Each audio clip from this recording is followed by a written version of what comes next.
RMC, La Haye, l'amour et vous, Brigitte La Haye.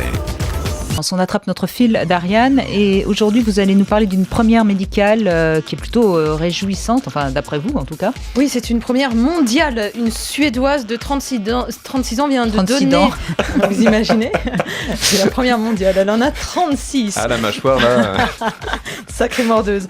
Non, je ne sais pas si elle mord, mais elle vient de donner naissance à un enfant à partir d'un utérus transplanté. Donc c'est pas la mort, c'est la vie. Exactement, c'est la vie. Ça, elle a donné naissance à un petit garçon en très bonne santé après 31 semaines de gestation.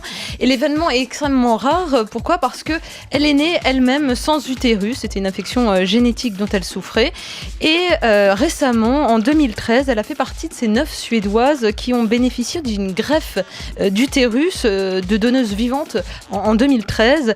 Et parmi les 9 femmes, 7 d'entre elles étaient atteintes du syndrome RRKH, c'est-à-dire l'absence totale ou partielle d'utérus et ou de vagin. Ça touche quand même une femme sur 5000, c'est quand même un chiffre qui parle à la naissance.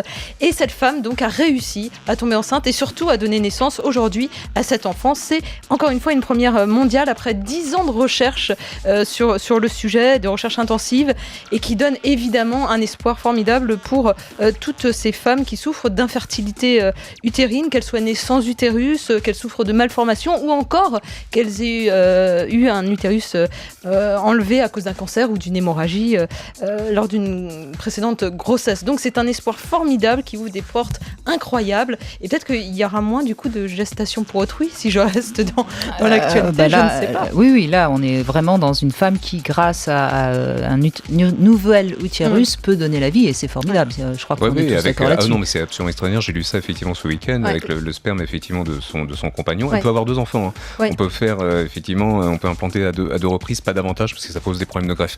Mais je crois savoir d'où vient votre lapsus de tout à l'heure. C'est le fantasme du vagin denté, c'est ça, non ? Ah, je ne connais pas ce fantasme. Vous ne savez pas ce que c'est ? Pas du tout. Pour une castratrice bien reconnue, Ariane, ça m'étonne que vous ne Ariane connaissiez la castratrice, c'est reparti. On se voit bien cette semaine pour une dites-moi. séance, c'est ça, non ? Oui, bien sûr, c'est bien fréquent décidément. Alors ça veut dire quoi ce vagin édentelé ? Non, il n'est pas édentelé, pardon, il est plein de dents. Ah oui, il n'est pas édentelé. Là, vous vous enfoncez. C'est les dents de la mer, Ariane. Mais non, c'est les dents de l'amour. Allez. On se retrouve dans un instant, en tout cas, avec vous bien sûr au 32-16.